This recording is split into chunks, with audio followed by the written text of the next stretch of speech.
Hello, welcome to legal Kuldeep. आज हम इस वीडियो के अंदर बात करने वाले हैं क्रिमिनल फोर्स और असोल्ट के बारे में। तो क्रिमिनल फोर्स और असोल्ट है, ये सेक्शन 128 से लेकर के 136 के बीच में दिया हुआ है। तो सबसे पहले हम बात करेंगे फोर्स के बारे में, जो कि 128 में दे रखा है। उसके बाद में क्रिमिनल फोर्स के बारे में और उसके बाद में असोल्ट के बारे में बात करेंगे। और इसके बाद में जो भी सेक्शन है वो सारे इसके पनिशमेंट के बारे में बात करते हैं। सबसे पहले बात करते हैं फोर्स क्या होता है। एक पर्सन के द्वारा दूसरे पर्सन के ऊपर फोर्स लगना कब बोला जा सकता है? जब एक पर्सन होता है दूसरे में कोज मोशन कर देता है। मान लो ए ने इस पर्सन को धक्का दिया, ठीक है, तो कोज मोशन हो गया।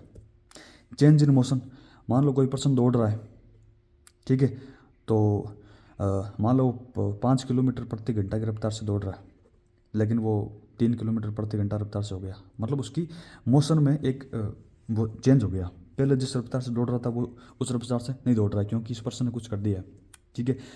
या फिर कोई पर्सन है, वो पहले 3 किलोमीटर प्रति घंटा की रफ्तार से दौड़ रहा था, लेकिन अब वो 5 किलोमीटर से दौड़ रहा है, मतलब वो बढ़ गया, है ना। मान लो कोई पर्सन दौड़ रहा है, उसके पीछे किसने लात मार दी, है ना, तो वो पर्सन और तेज हो गया, तो ये चेंज ऑफ मोशन हो गया। या फिर सेसेशन ऑफ मोशन, मतलब वो उसकी गति रुक जाती है, उसका मोशन रुक जाता है। जैसे मान लो कोई पर्सन दौड़ रहा है, उसका हाथ पकड़ लिया, तो वो दौड़ रहा था, वो रुक गया, ठीक है। या तो वो पर्सन खुद पर्सनली करता है ना, ये तीन वैसे हो सकता है ना। या तो वो पर्सन खुद ओन बॉडीली पावर से ऐसा करता है, या फिर किसी सब्सटेंस से करता है ना। सब्सटेंस में या तो मोशन क्रिएट करता है, या फिर उसके सब्सटेंस में चेंज ऑफ मोशन करता है, या फिर उस सब्सटेंस की गति को रोकता है। और उस कारण से क्या होता है कि वो किसी पर्सन के कांटेक्ट में आता है, कि किसी पर्सन की बॉडी कांटेक्ट में आता है, या फिर जो पर्सन कुछ पैर रखा है, मान लो कपड़े वगैरह है, उसके कांटेक्ट में आता है। या फिर वो पर्सन कुछ कैरी कर रहा है, उसके कांटेक्ट में आता है। मान लो उसने हाथ में कुछ पर्स वगैरह पकड़ रखा है, तो उसके कांटेक्ट में आता है। या फिर उस पर्सन के पास में कुछ ऐसी चीज़ पड़ी हुई है, सो सिचुएटेड, कि उसके कांटेक्ट में आता है, और उस कारण से उस पर्सन की सेंस ऑफ फीलिंग होती है, वो अफेक्ट होती है। जैसे कि मान लो एक पर्सन है, ठीक है, ए और बी पर्सन है। बी एक शटर के पास में खड़ा है, ठीक है, तो बी एक पत्थर मारता है शटर के ऊपर, ठीक है। तो जब उस शटर के ऊपर पत्थर मारता है, तो ये बी के अंदर एक डर वगैरह ऐसा क्रिएट होता है, ठीक है। तो एक सेंस ऑफ फीलिंग उसकी अफेक्ट होती है। अब ना तो वो पत्थर इस पर्सन खुद के ऊपर लग रहा है, ना तो जो इसने पेन रखा है इसके ऊपर लग रहा है, ना जो कैरी कर रहा है इसके ऊपर लग रहा है, लेकिन पास में कुछ चीज़ बड़ी है इसके ऊपर लग रहा है, जिसके कारण से ये अफेक्ट हो रही है इसकी सेंस ऑफ फीलिंग, ठीक है। तो कोई सब्सटेंस से भी हो सकता है ये, ठीक है। और तो और ये सब दो तो मैंने टाइप बता दिया आपको। या तो वो खुद बॉडीली पावर से होता है, या फिर कोई सब्सटेंस से होता है कि उसको फर्दर एक्ट की भी जरूरत ना पड़े। मान लो एक पर्सन है, एक बोट बंधी हुई है किनारे के ऊपर, है ना। ये मान लो एक सरिया है जिसके ऊपर ये बोट बंधी हुई है। अब बी इसके अंदर है और ये बाहर खड़ा है। अब यहाँ बहुत सारी लहरें चल रही है, ठीक है। अब ये क्या करता है, इस बोट को खोल देता है। अब ये पर्सन इन लहरों में चल जाता है, और बोट ऊपर नीचे होती है, और इसको डर लगता है, ठीक है। तो ए ने सिर्फ इतना करा कि सब्सटेंस इसमें सिर्फ कोज करा कि रस्सी को इसने खोल दिया, ठीक है, इस बोट में गति उत्पन्न कर दी, ठीक है। आगे वो कुछ नहीं कर रहा है, आगे वो लहरें कर रही है जो भी कर रही है, और इस कारण से इस पर्सन को डर लग रहा है, ठीक है। वो सब्सटेंस के ऊपर मोशन या चेंज ऑफ मोशन या फिर सेसेशन ऑफ मोशन क्रिएट करता है, लेकिन उसको फर्दर एक्ट करने की जरूरत भी नहीं पड़ती है, तब भी वो फोर्स की कैटेगरी में आ जाएगा। या फिर किसी पर्सन को इंड्यूस करता है, एनिमल को, ठीक है। जैसे मान लो एक डॉग है, यहाँ पे ए है और यहाँ पे बी है। अब ए क्या करता है कि इसको बी को ये जो डॉग है इसको इंड्यूस करता है, इसको इंसाइट करता है कि तू जाकर उसके ऊपर झपट्टा मार, ठीक है। तो इस कारण से उस एनिमल वगैरह में कोज ऑफ मोशन होता है, चेंज ऑफ मोशन होता है, और वो पर्सन के ऊपर वो पर्सन भागता है, ठीक है, उसमें डर पैदा होता है। तो यहाँ पर इसको फोर्स का यूज़ होना बोला जाएगा, ठीक है। तो या तो पर्सन खुद, या फिर कोई सब्सटेंस में, या फिर कोई इंड्यूस करता है एनिमल को, और उस कारण से क्या क्या होता है, कोज होता है मोशन, चेंज ऑफ मोशन होता है, या फिर सेसेशन ऑफ मोशन होता है। या फिर कोई सब्सटेंस के ऊपर ये सब चीज़ें होती है, और वो चीज़ जाकर के उस पर्सन के कांटेक्ट में आती है, या फिर जो पर्सन पहन रखा है उसके कांटेक्ट में आती है, या फिर वो पर्सन जो कैरी कर रहा है उससे कांटेक्ट में आती है, या फिर पास में कोई चीज़ पड़ी है जिससे उसकी अफेक्ट होती है सेंस ऑफ फीलिंग, उसके कारण से उसकी सेंस ऑफ फीलिंग अफेक्ट होती है ना। ये डॉग इसके पीछे पड़ा तो उसमें एक डर का माहौल क्रिएट हो गया, एक सेंस ऑफ फीलिंग है वो इसकी अफेक्ट हो गई। तो इसको हम फोर्स का तो मानेंगे कि एक पर्सन ने दूसरे पर्सन के ऊपर फोर्स, बल का यूज किया है, ठीक है। अब बात करते हैं क्रिमिनल फोर्स के बारे में। क्रिमिनल फोर्स तब बोला जाएगा जब वो पर्सन इंटेंशनली ऐसा करता है है ना, वो जो फोर्स का यूज़ कर रहा है वो इंटेंशनली कर रहा है, उसको पता है कि मैं फोर्स का यूज़ कर रहा हूँ, और विदाउट कंसेंट कर रहा है, सामने वाले पर्सन की कंसेंट है नहीं, और उसका पर्पज़ यह है सब करने का कि या तो वो कोई ऑफेंस कर सके, या फिर सामने वाले इंसान को इंजरी दे सके, या फिर उसमें फियर क्रिएट कर सके, या फिर उस पर्सन में अनोयंस क्रिएट कर सके। अनोयंस का मतलब हो गया उस पर्सन में एक इरिटेशन टाइप की पैदा कर सके वो, ठीक है। अब इसके इलस्ट्रेशन के बारे में बात करते हैं, जो कि 8H तक 8 इलस्ट्रेशन दे रखे हैं, जिसके कारण से आप फोर्स और क्रिमिनल फोर्स को बहुत बढ़िया तरीके से समझ पाएंगे, ठीक है। सबसे पहला इलस्ट्रेशन है बोट का, जो हमने लिया था कि किनारे के ऊपर बोट बंधी हुई थी, तो किसी पर्सन ने उसको खोल दिया, अब वो पर्सन उन लहरों में जा रहा है, ठीक है, और उसको डर लग रहा है वहाँ पे, ठीक है।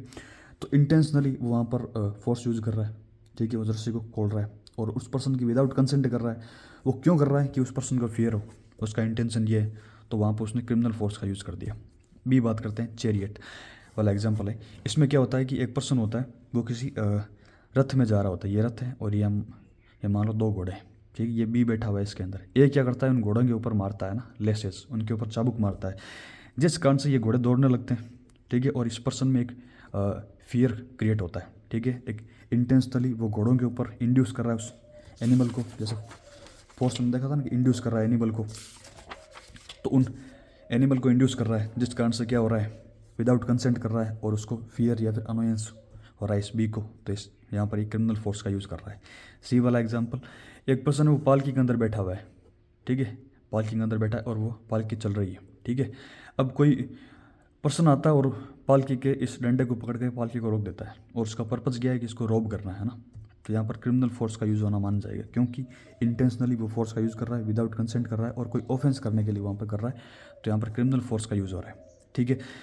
डी एग्जाम्पल, एक पर्सन दूसरे पर्सन को धक्का दे रहा है, ठीक है, अब धक्का दे रहा है तो इंटेंशनली वो धक्का दे रहा है, विदाउट कंसेंट धक्का दे रहा है, और उसमें उस फियर या फिर कोई इंजरी वगैरह उसको हो सकती है, तो यहाँ पर इसका क्रिमिनल फोर्स का यूज़ होना माना जाएगा। कि एक पर्सन होता है वो किसी स्टोन को फेंकता है, ठीक है, पत्थर को फेंकता है, और वो किसी इंटेंशनली फेंकता है, किसी सब्सटेंस में कोई एक वो मोशन क्रिएट करता है, विदाउट कंसेंट कर रहा है, ताकि, और उसका नॉलेज है कि उसको इंजरी हो सकती है, तो यहाँ पर वो क्रिमिनल फोर्स का यूज़ कर रहा है। या फिर मान लो वो पत्थर है वो किसी कीचड़ में फेंक देता है, और उस कीचड़ ये उछल करके इस पर्सन के कपड़ों के ऊपर लगता है, या फिर जो पर्सन ने कैरी कर रखा है उसके ऊपर चल जाता है, तो भी ये क्रिमिनल फोर्स माना जाएगा, क्योंकि इंटेंशनली वो फोर्स का यूज़ कर रहा है, विदाउट कंसेंट कर रहा है, और वहाँ पर उस पर्सन को एक अनोयंस हो रही है ना, उस पर्सन को एक इंजरी क्रिएट हो रही है, या फिर कोई फियर क्रिएट हो रहा है उस कीचड़ का, तो उसको वहाँ पर क्रिमिनल फोर्स का यूज़ होना माना जाएगा। एफ बात करता है कि एक पर्सन क्या करता है कि महिला का जो घूंघट होता है उसको उठा देता है, ठीक है, तो वो इंटेंशनली कर रहा है, ये विदाउट कंसेंट कर रहा है, क्यों कर रहा है? कि उसमें अनोयंस हो, ठीक है। अब किसी मर्जी तो होती नहीं किसी औरत की कि भाई वो कोई घूंघट वगैरह उठाए, है ना, कंसेंट तो उसकी होती नहीं वहाँ पर। घूंघट उठाते ही वहाँ पे उस वुमन में एक अनोयंस क्रिएट हो गई, तो वहाँ पर क्रिमिनल फोर्स का यूज़ होना माना जाएगा। जी इलस्ट्रेशन ये बात करता है, एक पर्सन नहा रहा है, ठीक है, तो एक पर्सन आता है वो एक बॉइलिंग वाटर लेके आता है, ठीक है, और जिस पानी से वो नहा रहा है उसमें वो बॉइलिंग वाटर डाल देता है, ठीक है। अब वो बॉइलिंग वाटर इतना गर्म है कि जब उस पर्सन के ऊपर जाएगा तो कुछ इंजरी वगैरह कॉज हो जाएगी, ठीक है, तो इंटेंशनली फोर्स का यूज़ कर रहा है। फोर्स मतलब वो सब्सटेंस है बॉइलिंग वाटर को उसके अंदर डाल रहा है, ठीक है, विदाउट कंसेंट कर रहा है, और कोई इंजरी वगैरह क्रिएट हो सकती है, तो उसको क्रिमिनल फोर्स का यूज़ होना माना जाएगा। एच बात करता है कि एक पर्सन है वो डॉग को ऐसे भड़काता है, इंसाइट करता है कि तू जाकर इसके ऊपर बी के ऊपर झपट, ठीक है। अब वो इंसाइट कर रहा है एनिमल को, तो फोर्स क्रिएट हो गया, और वो इंटेंशनली कर रहा है, विदाउट कंसेंट कर रहा है, ताकि सामने वाले इंसान में एक फियर क्रिएट हो, तो यहाँ पर क्रिमिनल फोर्स का यूज़ होना माना जाएगा। ये इसके हमने 8 इलस्ट्रेशन देख लिए। तो क्रिमिनल फोर्स का यूज़ तभी होता है जब आप इंटेंशनली कोई फोर्स का यूज़ करते हो और विदाउट कंसेंट करते हो अगले वाले पर्सन की, और आपके मोटिव ये 4 होते हैं, या तो ऑफेंस करना, या इंजरी, फियर, या अनोयंस क्रिएट करना। अब बात करते हैं असोल्ट के बारे में। असोल्ट क्या होता है? असोल्ट में क्या होता है कि कोई पर्सन गेस्चर मेड करता है ना, कोई इशारा करता है, या कोई प्रिपरेशन मेड करता है, जैसे मान लो वो लकड़ी के ऊपर तेल लगा रहा है, ठीक है, तो एक प्रिपरेशन हो गया। वो कोई भी गेस्चर कर रहा है या कोई प्रिपरेशन कर रहा है इस इंटेंशन के साथ में कि जो भी वहाँ पे पर्सन प्रेजेंट हैं उसमें एक अप्रीहेंड होगा, मतलब आशंका पैदा होगी कि वो पर्सन अब about to use criminal force, अब ये पर्सन क्रिमिनल फोर्स का यूज़ करने वाला है, तो हम उसको असोल्ट बोलते हैं, ठीक है। अब उसने किया नहीं किया वो एक अलग बात है, लेकिन सिर्फ उसने गेस्चर मेड करा और उसका इंटेंशन था कि जो प्रेजेंट पास वाले हैं उनको आशंका हो कि मैं अब क्रिमिनल फोर्स का यूज़ करने ही वाला हूँ, तो उसको असोल्ट बोलते हैं, ठीक है। असोल्ट को हिंदी में हमला बोलते हैं, लेकिन कितनी आयरोनिकली यहाँ पर ये बात है कि हमला होता ही नहीं है, है ना। हमला हो ये ज़रूर नहीं है, बिना हमला हुए मतलब फिजिकली टच हुए हम इसको असोल्ट यहाँ पे क्रिएट हो सकता है, ठीक है। हम इसके एग्जांपल देखेंगे तब आपको अच्छे से समझ में आ जाएगा, ठीक है। जैसे कि अब इसका एक्सप्लेनेशन देख लेते हैं। इससे पहले मेयर वर्ड्स होते हैं, जैसे मैं एकदम नॉर्मल कंडीशन में खड़ा हूँ और मैं सामने वाले इंसान को बोलता हूँ कि मैं तेरे को मार दूंगा, तो ये असोल्ट कैटेगरी में नहीं आएगा। मेयर वर्ड्स होते हैं वो असोल्ट क्रिएट नहीं करते हैं, ठीक है। लेकिन आप कुछ गेस्चर कर रहे हो या फिर कुछ प्रिपरेशन कर रहे हो और साथ में आप कुछ वर्ड्स बोल रहे हो और उसका एक मीनिंग निकल रहा है, तो फिर वहाँ पे आप असोल्ट के लिए लाइबल हो सकते हो। फॉर एग्जांपल ये सी वाला एग्जांपल लेते हैं। एक स्टिक में एक लकड़ी उठा रहा हूँ, ठीक है, लकड़ी उठा रहा हूँ और सामने मैं बोल रहा हूँ कि मैं तेरे को मार दूंगा, ठीक है। तो मेरा गेस्चर या फिर कुछ प्रिपरेशन है, उसके साथ में मैंने कुछ वर्ड बोले कि मैं तेरे को मार दूंगा, तो इसका इंटेंशन ये कुछ मीनिंग निकलता है, तो ये असोल्ट कैटेगरी में आ जाएगा। लेकिन सिर्फ वर्ड्स हो कि मैं तेरे को मार दूंगा, तो ये असोल्ट कैटेगरी में नहीं आएगा, ठीक है। एक ए होता है, इसके पास में एक डॉग खड़ा है, ठीक है, यहाँ पे बी खड़ा है। ये क्या करता है, धीरे धीरे इस कुत्ते के मुंह पर एक मजल होता है। मजल क्या होता है कि एक प्रोटेक्शन टाइप का होता है कि ये दूसरे पर्सन को काट ना ले, तो उसके मुंह पर एक कवच टाइप का एक कवर होता है, मतलब, है ना, तो उसके ऊपर लगा होता है। तो वो उसको अनलूज करता है, धीरे धीरे उसको ढीला करता है ना, खोलता है धीरे धीरे उसको। और इस इंटेंशन के साथ में कि सामने वाला जो पर्सन है उसको ये डर लग रहा है कि ये कुत्ता मेरे को आकर के काट लेगा, लेकिन फिर भी उसको खोल रहा है वो, ठीक है। तो गेस्चर या फिर प्रिपरेशन मेड हो रही है और इसका इंटेंशन है कि प्रेजेंट पर्सन को आशंका हो कि वो क्रिमिनल फोर्स का यूज़ करने वाला है, तो इस कंडीशन में वो असोल्ट के लिए यहाँ पे लाइबल हो जाएगा। एक पर्सन है जो अपने मुक्का बना रहा है और उस मुक्के को हिला रहा है, ठीक है, और सामने वाले इंसान को देख करके हिला रहा है कि मतलब सामने वाले इंसान को ऐसा लग जाए कि ये मेरे ऊपर अटैक करने वाला है, तो अपनी फिस्ट को वो शेक करता है ना, घुमाता है मुक्के को, है ना।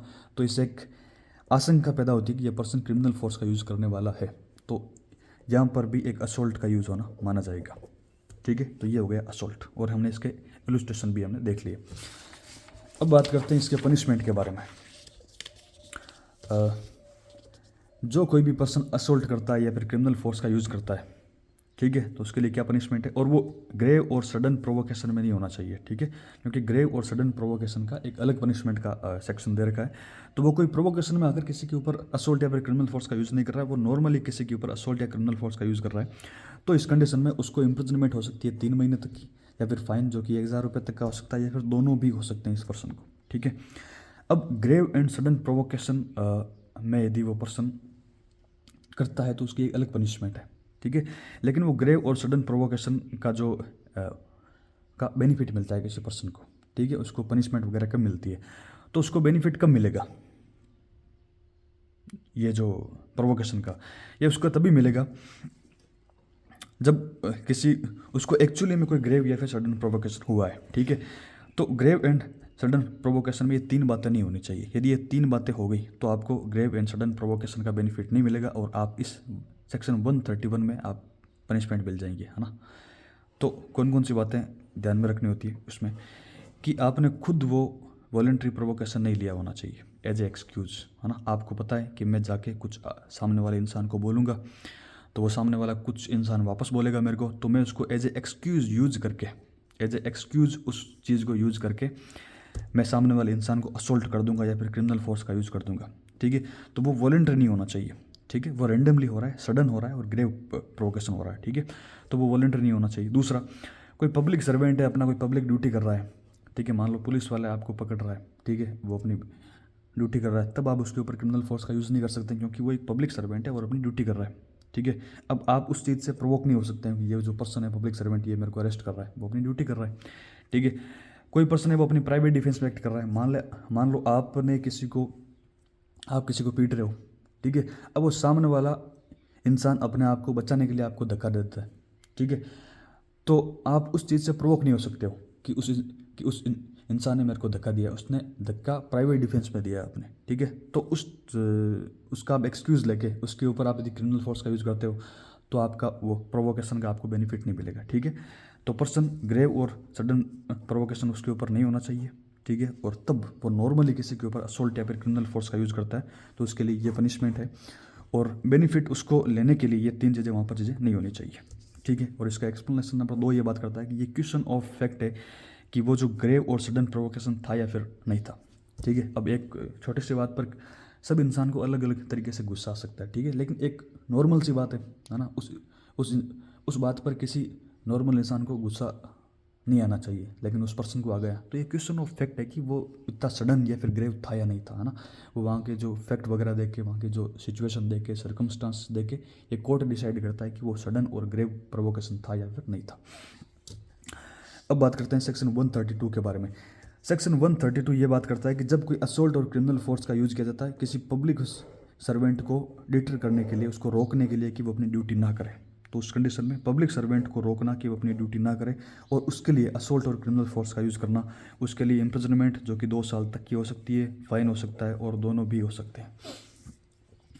सेक्शन 133 असोल्ट और क्रिमिनल फोर्स का यूज़ करना किसी पर्सन को डिसऑनर करने के लिए। मान लो एक बॉस है, ठीक है, उसका कोई मान एम्प्लॉई है, तो उसको डिसऑनर करने के लिए वो सब एम्प्लॉयों के सामने उसको थप्पड़ मारता है, या फिर उसके सामने उसके ऊपर चाय गिरा देता है, ठीक है, कॉफ़ी गिरा देता है, तो ये एक डिसऑनर करने के लिए असोल्ट और क्रिमिनल फोर्स का यूज़ हो रहा है उस पर्सन के लिए। तो उस कंडीशन में क्या पनिशमेंट है? इम्प्रिजनमेंट जो कि 2 साल तक हो सकती है, फाइन हो सकता है, और बहुत हो सकता है ना। अभी और लगा है, उसको सिर्फ फाइन दे के भी छोड़ा जा सकता है, और बहुत मतलब फाइन भी लगा सकते हैं और उसको पनिशमेंट भी मिल सकती है ना, दोनों की सेम ही है, पब्लिक सर्वेंट वालों के और डिसऑनर करने के लिए। सेक्शन 134 बात करता है कि असोल्ट या फिर क्रिमिनल फोर्स का यूज़ करना किसी इन अटेम्प्टिंग टू कमिट थेफ्ट, है ना। मान लो आप किसी पर्सन के ऊपर किसी पर्सन ने कुछ पहन रखा है, ठीक है, या फिर कोई पर्सन वो कैरी कर रहा है, तो उससे वो लेने के लिए आप उसको धक्का दे रहे हो, ठीक है, या फिर उसका आप हाथ मोड़ते हो, या फिर कुछ भी, है ना, उसको एक असोल्ट या फिर क्रिमिनल फोर्स का यूज़ होता है कि आपकी जो चोरी हो जाए, है ना, इन अटेम्प्टिंग टू, आप चोरी करते टाइम, है ना, तो उसके लिए पनिशमेंट दे रखी है। अब इसका मतलब ये नहीं है कि उस चोरी के लिए पनिशमेंट नहीं मिलेगी। यदि कोई पर्सन थेफ्ट करता है, स्नैचिंग करता है उसकी, तो उसकी पनिशमेंट अलग है, लेकिन यदि उस चोरी करते हुए यदि उसने असोल्ट और क्रिमिनल फोर्स का यूज़ कर दिया, तो एक उसके खिलाफ एक और धारा में केस दर्ज होगा, वो होगा सेक्शन 134 में, ठीक है। असोल्ट और क्रिमिनल फोर्स का यूज़ करना, मान लो किसी को पर्सन को धक्का दे दिया, उसके बाद में और वो गिर गया, तब जाकर उस पर्सन के ऊपर से कुछ भी जो उसने पेन वगैरह रखा था, या फिर वो कुछ कैरी कर रहा था, उसको उठा लिया, उसको ले गए, तो इस धारा में आपको पनिशमेंट मिलेगी। उसकी इम्प्रिजनमेंट 2 साल की है, 2 साल तक की है, फाइन है, और बहुत दोनों भी हो सकते हैं।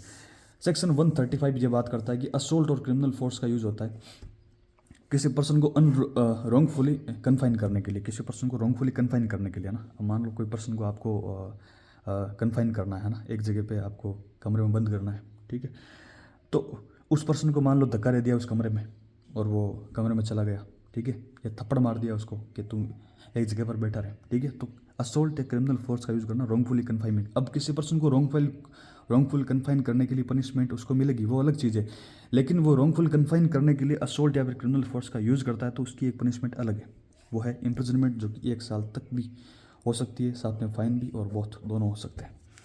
लास्ट सेक्शन 136 ये बात करता है कि असोल्ट और क्रिमिनल फोर्स का यूज़ करना प्रोवोकेशन के ऊपर। जब हमने स्टार्टिंग में देखा था सेक्शन 31 पनिशमेंट का, तो इसमें दे रखा कि ये पनिशमेंट सादी है, मतलब असोल्ट और क्रिमिनल फोर्स का यूज़ हो रहा है विदाउट ग्रेव और सडन प्रोवोकेशन के, ठीक है, तो वो पनिशमेंट थी।